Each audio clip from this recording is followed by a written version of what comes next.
Hi, this is Sarah Mikesell with the Pig Site, and today we're here with Dr. Larry Coleman. He is a veterinarian with Vet Care based in Broken Bow, Nebraska. Thank you very much for being with us today, Larry.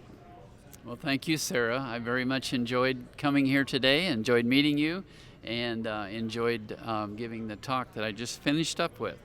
Very good. And I'll let everybody know we are in Muncie, Indiana today at the Four-Star Vet Conference, Swine Industry Conference that they hold every year, and you were one of our speakers. So let's start out, Larry, by you telling us a little bit about your message to the audience.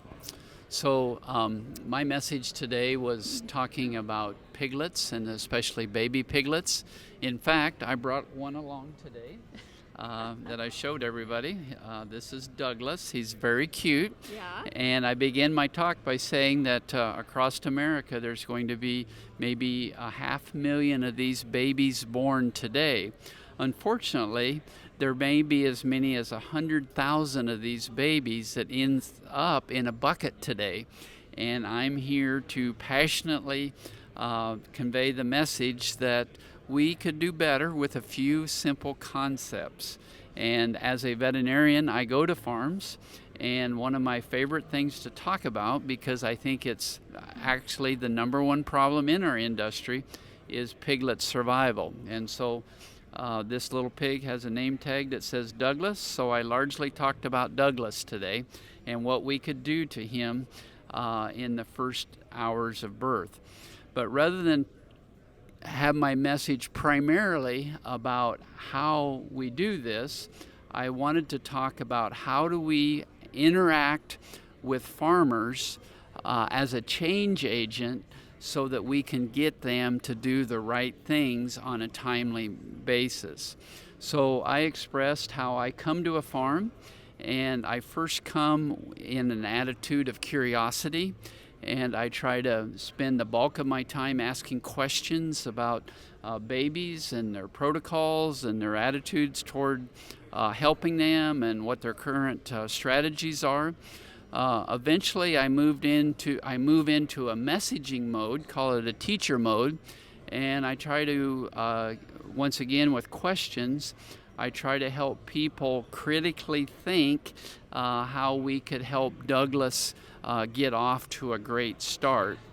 And then ultimately, I'm going to lay out a very simple plan that I think anyone could follow to help Douglas avoid the bucket. That's his challenge, because he could easily end up in a bucket unless we do a few critical things. And so I had a very simple message. In fact, I have it on a refrigerator magnet that I handed out.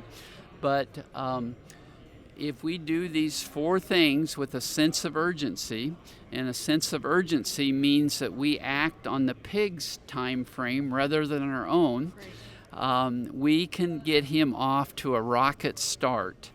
And those four things will actually result in Douglas no longer being so fragile, but he is now bulletproof. And in a few short hours, we can change fragile Douglas into bulletproof Douglas if we do these four things. So what do we need to do to make him bulletproof? And here are the four things. We got to get him born, and he has to be born alive. And so if I was on your farm, I would ask questions that would drive critical thinking on how we could help Douglas survive birthing, because that's sometimes hard with large litters.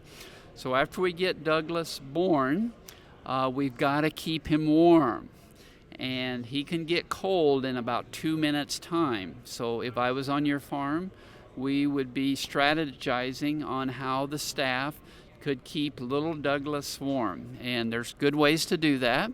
We just need to do it in a very timely manner. The third thing is we need to get some magic juice in him called colostrum, and that needs to happen in the first few hours of life. And there's strategies to do that. It's just incredibly important that we do it very timely. And the staff can do that. We just have to make sure that we're making it happen. The last thing is we have to find Douglas a permanent mom because he needs a meal about every hour, and there's ways to do that. So I outlined a very simple strategy for Douglas. We got to get him born, keep him warm, get him some colostrum, get him a mother, and almost anyone can do that. And we need to do that with a sense of urgency. And so that's my message of making bulletproof pigs. But I also said, as a change agent, when I'm at the farm, I really think that I need to inspire people to make this happen. And so then I talked about, how do you inspire people? Well, there's a 3-step method for inspiring people. The first thing is you have to lay out a compelling vision. And if we weren't short of time, Sarah, I would make you tell the vision. But the vision I laid out was get them born, keep them warm, get them colostrum, get them a mom. That's the vision I laid out. The second thing you need to do to inspire people is you need to be a passionate conveyor of the vision. And you can judge me, I guess, but I'm very passionate that this works. And if you'll passionately do this, it will benefit Douglas immensely. And then the third step to inspiring is you have to be available for some ongoing coaching. And so if you lay out a vision, if you passionately convey it, and you're available for coaching, you can inspire people to make bulletproof pigs, because it is a constant job. It's around the clock. It's a lot of work. But my final message to that was that if you get into good habits, it can become culture. And once it becomes culture, then it's no longer work. It's just the way we do things around here.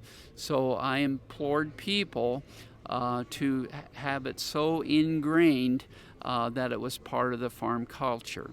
So that was my message. To sum it up, I want to change Douglas into bulletproof Douglas and do that in the first few hours of his life. And that was my message today. Fantastic. This is a great approach to take with an audience, and I guess this is a challenge that probably every farm has, right? Yes, and it's not that we're failing or we're doing anything wrong. It's just like I use it like our personal health. We all know we need to exercise, Right. We need to maintain our weight correct, and we need to get enough sleep. Eat, sleep, move. That's all we need to do. But none of us do it exactly right.